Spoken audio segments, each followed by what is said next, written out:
Cabinet విస్తరణ లేనట్టేనా? బా, ఈ టర్ములో కొత్త మంత్రులు ఉండకపోవచ్చు. సీఎం సన్నిహిత లీడర్ల మధ్య టాక్ నడుస్తుంట. అమాత్య యోగం అటకెక్కినట్టేనా? రాష్ట్రంలో కేబినెట్ విస్తరణ అంశం ఇక అటకెక్కినట్టేనని ప్రచారం జరుగుతున్నాయి. ఇప్పుడున్న పరిస్థితుల్లో కొత్త మంత్రుల అవసరం లేదనే వాదన తెర మీదకు వచ్చింది. పాలన అంతా సవ్యంగా ఉన్నప్పుడు ఖాళీగా ఉన్న మంత్రి పదవుల భర్తీ ఎందుకు అని ప్రశ్నిస్తున్నారు. ఇటీవల సీఎం రేవంత్ రెడ్డికి అత్యంత సన్నిహితంగా ఉండే ఓ ఇద్దరు లీడర్లు సెక్రటేరియట్లో కనిపించినప్పుడు కేబినెట్ విస్తరణ ఎప్పుడు ఉంటుందని ఆరాధ్యగా కేబినెట్ విస్తరణ ఎందుకు, ఈ టర్మ్లో అసలు విస్తరణే ఉండకపోవచ్చు అని ఆసక్తికరమైన విషయాలను వివరించినట్టు. ఎవరా ఇద్దరు? రేవంత్ రెడ్డికి అత్యంత సన్నిహితంగా ఉండే వేం నరేందర్ రెడ్డా, రోహిన్ రెడ్డా, ఎవరెడ్డి చెప్పరాదు. ఓ ఇద్దరట. మరి 2 ఖాళీల సంగతి ఏంటంటారు? ప్రస్తుతం సీఎంతో కలిపి 16 మంత్రులు అట. మరి మరో 2 మంత్రుల పదవుల సంగతి ఏంటంటే చాలా ఇప్పుడు ఇద్దరు, ఒకటి విద్యాశాఖ పెట్టాలి, ఒకటి హోంశాఖ పెట్టాలి. ఇప్పుడు హోంశాఖ ఇప్పుడు మా రాయగోపాలి అడుగుతుంది. సపోజ్ మా రాయగోపాలి పుసుకు ఇప్పుడు హోంశాఖ అనేది ఇప్పుడు కథవే ఇప్పుడు ఏమంతన్న పరిస్థితి. ఆయన ఇప్పటికే ఏమిట్లకి ఇవ్వలేకపోతే సీఎం సీఎం సీఎం అంటుండు. ఆ సోషల్ మీడియా ఓ మస్తు మందిని ఎగదోసింది ఇప్పుడు ఆ సామెల మీదకి. ఈ కథ నడిపించుకుంటా రాయగోపాల్ వరకు ఇప్పుడు ఇవ్వాల్సి వచ్చింది అనుకో పుసుకున విస్తరణ చేస్తే ఇక ఉన్నది మొత్తానికే మొత్తం మోసం వస్తుంది. ఆ భయానికి ఇప్పుడు ఆయన విస్తరణ చేయడటనే. మరి మా రాయగోపాల్ ఆశయాన్ని గల్లంతేనా? ఇప్పటికే నిద్రపోతున్నాడు, ఆయన తిండి తినలేడు. ఆ మందుల సాయానికి ఓ 10 మందిని ఎగదోసింది ఇప్పుడు యూట్యూబ్ ఛానల్ని. మరి ఆయన చక్కగా ఆయన చూసుకుంటలేడు. సో నడుస్తుంది అది కథ. మరి క్యాబినెట్ విస్తరణ లేనట్ట రాజన్న, లేనట్టే అట నీ పని.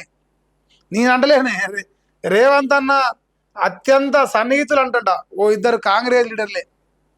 వాళ్ళు సెక్రటరీకి వచ్చిర్రట. అడిగితే ఎందుకు క్యాబినెట్ విస్తరణ, అసలు ఈ టర్మ్లో క్యాబినెట్ విస్తరణ ఉండాలని అవసరమే ఉంది, అంతా పాలన సవ్యంగానే జరుగుతుంది కదా అంటారట. సవ్యంగా ఉన్నా అదే రాజన్న చెప్పాలి. మరి నువ్వే నీ బాధకే అన్నీ. నీకు ఎక్కడ మంత్రి పదవి ఇవ్వాల్సి వస్తుందని భయంతోనే ఇప్పుడు వీళ్ళు విస్తరణ చేస్తలేనట్టు కొడతాను. మరి నెక్స్ట్ స్టెప్ ఏమైనా ఉందా? రాజీనామా గీజీనామా అయితే మా మునుగోళ్ళ జనాలు ఫుల్ పైసలు వస్తాయి పాపం. మా వాళ్ళ పైసలకు మస్తు అవసరం ఉంది. అసలు ఏమైనా ప్లాన్ చేయి. గ్రాడ్యుయేట్ ఎమ్మెల్సీపై యువ గురి అట. వచ్చే మాజు 2 సార్లకు ఎన్నికలు ఉన్నాయట. మా చింతపండు కూడా వీక్తుంది ఇప్పుడు. మా చింతపండు మల్లన్నది ఆయన కూడా టైం అయిపోయింది. మరి ఆయన కూడా డెడ్ పొజిషన్ వచ్చింది ఇప్పుడు. పగతోనే ఫార్ములా కేసు వెనుక అనేక సందేహాలు ఉన్నాయి. ఒక సంస్థ నుంచి మరో సంస్థకు డబ్బులు వెళ్తే స్కామా, రాష్ట్ర ఖ్యాతిని పెంచేందుకు ఈవెంట్ పెడితే అవినీత, అఫీషియల్గా ఈవెంట్ జరిగితే అవినీతి ఎలా జరిగినట్లు. దేశంలోనే తొలిసారిగా హైదరాబాద్లో ఈవెంట్ జరిగింది. వివిధ దేశాల నుంచి తరలి వచ్చిన టూరిస్టులు, ఈవెంట్తో పెరిగిన కోట్ల రూపాయల వ్యాపారం, రాష్ట్రానికి తరలి వచ్చిన వేల కోట్లు పెట్టుబడులు.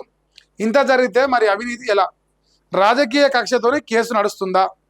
ఫార్ములా ఈ రేసును గత బీఆర్ఎస్ ప్రభుత్వం 2023 ఫిబ్రవరిలో నిర్వహించింది. దేశంలోనే తొలిసారిగా ఈ ఈవెంట్ను గ్రాండ్గా నిర్వహించింది. అంతర్జాతీయంగా తెలంగాణ ఖ్యాతి పెంచేందుకు రాష్ట్రానికి పెట్టుబడులు ఆకర్షించే లక్ష్యంగా హైదరాబాద్ ప్రపంచ స్థాయి ఈవెంట్లకు కూడా కేంద్రంగా ఉందని చాటి చెప్పేందుకు అప్పటి ప్రభుత్వం ఈ ఈవెంట్ను ఆర్గనైజ్ చేసింది. రాష్ట్రానికి గుర్తింపు రావాలని అనేక ప్రయత్నాలు చేసింది. అందుకే దేశ చరిత్రలో ఎవరు ఎప్పుడు నిర్వహించినటువంటి ఈవెంట్ను హైదరాబాద్కు తీసుకొచ్చింది. రేస్ నిర్వహించేందుకు ట్రాక్ లేకపోతే దానికి అనుగుణంగా పైసలు పెట్టుబడి పెట్టారు. ఇక అప్పట్లో రామారాయుడు బొమ్మ. కానీ ఏంటంటే ఫార్ములా ఈ కార్ రేసులో కడిగిన ముత్యం మన కలవకుండా తారక రామారావు అని చెప్తుండే ఆయన. మరి తప్పండ్రా ఒప్పండ్రా మీరే డిసైడ్ చేయదు. ఎందుకని ఆయన మనిషే, ఆయన పేపరే, ఆయన మనిషే కాబట్టి మరి మీరు డిసైడ్ చేసుకోవాలి. ప్రభుత్వ చేతిలో మీడియా బందీ అయిందట. మెయిన్ స్ట్రీమ్ మీడియాని మేనేజ్ చేసిరట. వార్తను వార్తగా రాసే పరిస్థితి అట. మీరే చెప్పాలి. నమస్తే తెలంగాణలే, నమస్తే తెలంగాణ నడిపే కేటీఆర్ చెప్తాను. ఈ ముచ్చట ఓ బాలికపై లైంగిక దాడి జరిగితే వార్త రాయలేదట. సోషల్ మీడియాతో ఆమెకు న్యాయం జరిగిందట.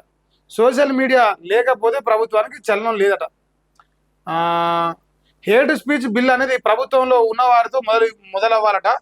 ఫేక్ న్యూస్ ప్రచారం చేస్తున్నది ఎవరు? ప్రగతి భవన్లో బంగారు కబ్బోర్డులు ఉన్నాయని ఫేక్ న్యూస్ ప్రచారం చేసింది ఎవరు? 84,000 కోట్లు ఖర్చైన కాళేశ్వరం ప్రాజెక్టును 1,00,000 కోట్ల కుంభకోణం అని ప్రచారం చేసింది ప్రభుత్వం కాదా? ఫోన్ ట్యాపింగ్ కేసులో సినిమా వాళ్ళ ఫోన్లు ట్యాప్ చేశారని ఫేక్ న్యూస్ ప్రచారం చేసింది నిజమా కాదా? సోషల్ మీడియాలో మెయిన్ స్ట్రీమ్ మీడియాలో ఫేక్ న్యూస్ వస్తే ఫ్యాక్ట్ చెక్ చేయాలి. BRS working president KT Rama Rao అడుగుతుంది. ఇంకా చూసుకోవాలి, ఇప్పుడు ఫ్యాక్ట్ చెక్ అయిపోయింది, పెద్ద లిల్లి అయిపోయింది. ఇప్పుడు బీఆర్ఎస్ ఓన్ మీద బీజేపీ ఓడు, బీజేపీ ఓన్ మీద కాంగ్రెస్ ఓడు, కాంగ్రెస్ ఓన్ మీద బీఆర్ఎస్ ఓడు. ఈ అసత్య ప్రచారాలు ఎప్పటి నుంచో జరుగుతూనే ఉన్నాయి. ఇందులో ఎవడు వ్యతిరేకం కాదు, ఎవడు అనుకూలంగా, అందరూ ఒకటి.